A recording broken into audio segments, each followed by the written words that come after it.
Before we start with today's episode, I want to address a common challenge that I've noticed among HVACR professionals. They often struggle to keep up with the advancements in heat pump technologies. That's why here at the Esco Group, along with the HVACR Learning Network, we have an amazing library of courses to equip you with the essential skills for handling today's inverter-driven heat pumps. And better yet, we're offering free access to the first 2 chapters of our most popular course on the fundamentals of high-performance heat pumps. Check out the link in the show notes to get your free access. Make that new HVAC system match up with the duct system that's there. That's right. Yeah, because exactly like whenever you start getting the more leakage, when you get a larger system on a smaller duct system, you get higher static pressure, which means it's going to leak harder. That's another thing I like to demo on this thing too. I've got some return leaks. And so if you're using filter grills, maybe if your system is just in the ceiling and you're filtering it right there at the ceiling, well, any leaks that you have between that filter and the air handler are not getting filtered. So you're just pulling in maybe mold spores from a crawl space, if that's where it is, or just dust from an attic. Right. All of that's going straight in and getting distributed throughout the house. So, understanding where those leaks are and where your filter location is means a lot too. All right, everyone. Thank you so much for joining us once again on Did You Know, the Esco HVAC Podcast. So today we're spending some time with Sam Myers from Retro Tech, and I see some fantastic goodies in front of you. What have you got today, sir? Oh, yeah. So what you see here is a little model house with the goal to demonstrate how mechanical systems interact with the building enclosure. I've been at Retro Tech now for 7 years. Before, I was at a company out of Raleigh, North Carolina called Advanced Energy. And our senior building scientist there was John Tooley, who I had the pleasure of learning from for several years before he retired. Still around, though. But back in the 80s, he wrote a paper with Neil Moyer called Mad Air. And it's all about how mechanical systems interact with the building enclosure. And I think it's one of the most overlooked pieces of literature in our industry. I hear about it all the time. And so that's why I've called this the Mad House. It's kind of a nod back to that work that John and Neil did back in the 80s. But yeah, if you've seen any of my presentations, webinars, videos, I'm always talking about how the building enclosure is a part of the HVAC system. And this simulator here is designed to demonstrate how that all works. Okay.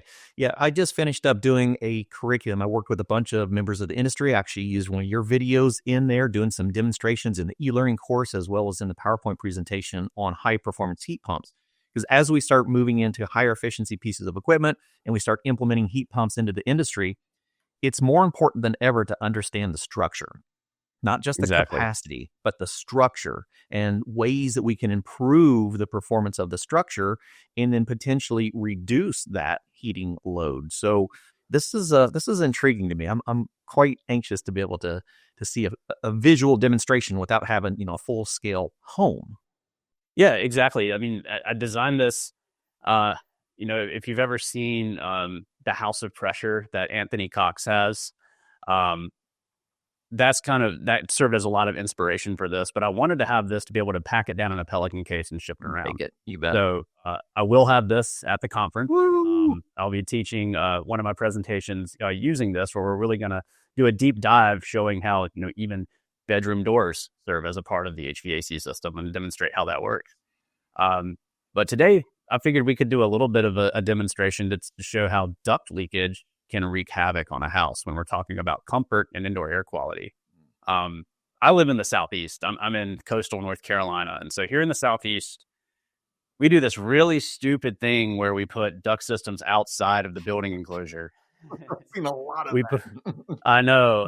And we're still building houses like that today as fast as we can. Mm-hmm. And so when we have a leaky duct system in a place like that, in a vented attic or in a vented crawl space, we're just asking for trouble. What I was going to do today, I don't know how well you can see, but I've got these little caps. What you see across here, this is our supply trunk, and I have one main return.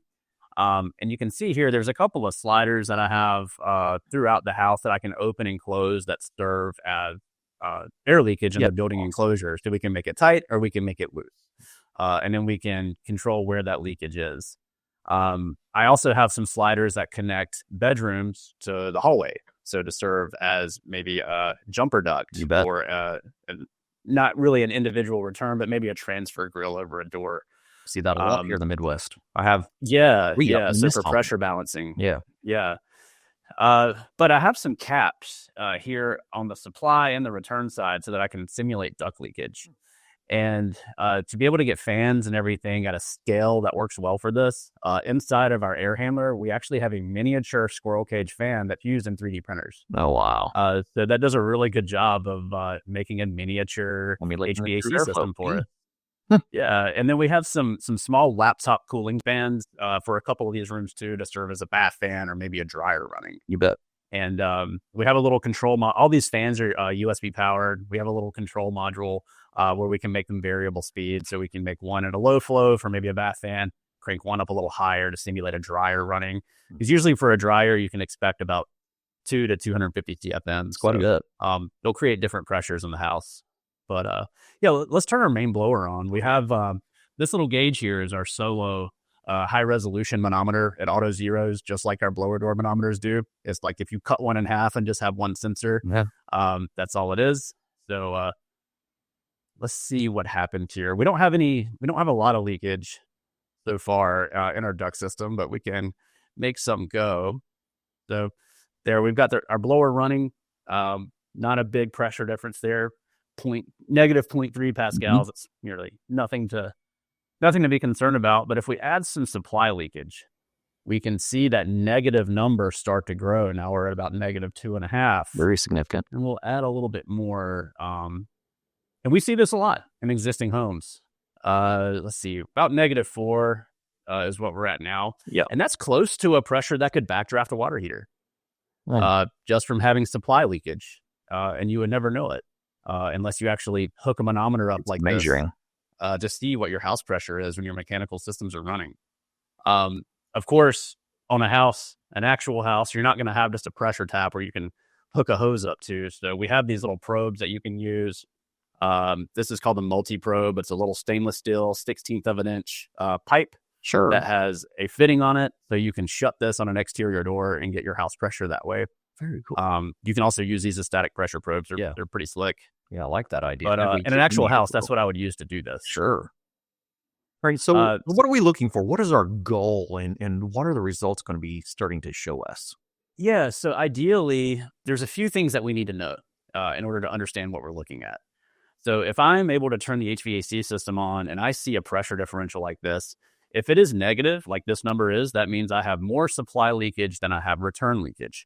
It doesn't tell me how much that I have, but it tells me that I have more on that side than others, which for a system that I see in my area like this, that's pretty common because usually what we have is one main return and then we have a supply trunk and branches coming off. So there's more fittings on that supply side that are going to leak. Right. So negative houses are pretty common for this type of setup, which isn't good because what that's doing is that's actively pulling air in that we don't want. Sure. And so if this is in a vented attic, I mean, think about what's in a vented attic. They're the dustiest places known to man. Blown insulation is what we have in there. Sure. And so whatever's in that air that's around that duct system is what's getting actively pulled into the house. So if that's where our leaks are. So here we have a leak simulated on the front. I have a little smoke machine here. I put a little smoke here. We can see that house is getting depressurized because we see pushing that away fog getting pulled inside. Yeah, pulling through the opening. But a lot of the times, our air leaks are usually at the very top of the house or at the very bottom. We have all kinds of penetrations in the ceiling. Wherever we have a top plate, there's usually a crack between the drywall and the top plate where air gets pulled into. Any penetrations that we have around lighting, plumbing, things like that, where stuff gets pulled in. Similar for crawl spaces and basements too. A lot of times we'll also have some penetrations there where we'll have air pulled in that we don't want. It's amazing how many openings and places that we have, particularly in existing homes. New homes, we're starting to get better at sealing them up. We're starting to understand that a little bit more in new construction. But still, many homes, especially non-custom built homes, which is primarily what we see in the United States, right? They're bulk built homes. They're not sealed incredibly well. So I've even had in my own home, when I first moved into it, it's 4 years old, and I started noticing quite a few drafts in the place, thinking, wow, are these really here? I mean, am I really getting this significant of a draft through the structure? And so every home, whether it's new or old, has these drafts that we don't always think about. A really good example, Bill Spohn did the Spone home, Yep. anticipated on having this very, very tight structure, very, very low load home. And then after completion, realized, wow, even though we were attempting to do everything to spec, we still had things we had to go back and find. And Yep. so there are so many places that we have these, really, it's a leak of energy. And this is the way we find it. And we start locating it and we make differences. And am I correct that we're really starting to see local jurisdictions paying a lot more attention to home leakage than we have in the past? Yeah, they are. It's it's a tough thing to keep up with for an equipment manufacturer who's trying to help different trades across the country. Everything kind of comes off of the International Energy Conservation Code, the IECC. Yes. That's where you're going to find your requirements for this. And every state, usually most states, adopt some version of that. And then what happens is they'll either leave it alone, but in a lot of cases, they'll make amendments. And then you have to go in and see what changes they wanted to make. So like, for example, here in North Carolina, we have the 2018 IECC with amendments. And so that means they have removed the airtightness testing part. However, some states leave it in, but North Carolina is a good example where, the state doesn't require it, but certain jurisdictions do. Oh, so really it's very, very local. You could be in one county that requires one thing and another county might require something else. So we're starting to see a little bit of that happen. So for example, I live in Wilmington, North Carolina. Across the river is Leland, and they're now enforcing duct tightness testing. no kidding. So it's something that they're really starting to have to learn and figure out, because now they've done the 2018 IECC with no amendments. So you really just have to pay attention to where you're working. Yeah. And now it's a matter of getting educated on what that means. As an HVAC contractor, this is a responsibility for us to learn and to understand. And your portable demonstration really gives us a good example of where these leakages can be and how much it can affect our system. Yeah. And so I think one thing to look for, if we're talking about existing homes that were built before we had these kinds of requirements that are popping up now, you can take this kind of manometer and reference the outside and just start turning on fans. Like, for example, here, I've got a bath fan running and we can see -4. And if I start turning on more fans and it starts to get more and more negative, well, that tells me something about that building envelope. For me to get that to pressure with just a cheap builder grade exhaust fan, then it's probably a pretty tight house. A leaky house is not going to be able to get the pressure that easy. So for example, if I start turning on bath fans, a dryer, and a kitchen exhaust, and it stays at 0, then I've got a pretty drafty house. There's a good chance I've got some problems I cannot HVAC my way out of. Right. And we have to make that building tighter for the mechanical system to really cooperate with it. So just by doing some quick checks like that with a high resolution manometer can tell you a whole lot about what's going on. Very, very cool. All right. So you're going to be using this as a demonstration at your class at the National HVAC Education Conference. We're going to be doing some demonstrations on how we can measure and start to understand the building. And now let's talk about like ways that we can start making changes to these structures when we start seeing these numbers. Tell us a little bit more about what we're going to be doing after we start finding that we do have some depressurization issues. Yeah, so I think a part of this, being able to take these measurements and then explain to the homeowner Right. What's actually going on. First of all, that builds a lot of trust, especially if you're getting into things that might be a little bit outside of your wheelhouse as an HVAC contractor. A lot of the times we're not insulators, we're not air sealing contractors, we're HVAC contractors. But, as an HVAC contractor, the last thing I would want to do is have a customer spend a bunch of money with me and them still not be happy. Yes. So it's important to be able to relay, like, okay, we can do this, we can get this kind of system in, but your building enclosure is the container that holds all of the conditioned air that we're creating here. So if that's not working, then you're not going to feel much of a difference. And so what we're seeing is a lot of these contractors are they're creating partnerships with weatherization contractors or insulation contractors that do this kind of work. Or we can go in and vacuum out the loose fill insulation, do our air sealing across the ceiling, and then blow new insulation in. Because if we just suck insulation out and blow new in without air sealing, we're not really doing anything. Right. So that air sealing is really what's going to make that building enclosure work well for any kind of mechanical system that we install. We've had a lot of our programs. We typically work with about 1,400 schools around the country. We get questions from many of them. Quite a few are, credited through HVAC Excellence. And one of the questions we've had a lot this year is how do we implement energy auditing into our HVAC programs? Because we're starting to see a lot of funds. I just did a podcast with Mia Lombardi from the U.S. Department of Energy.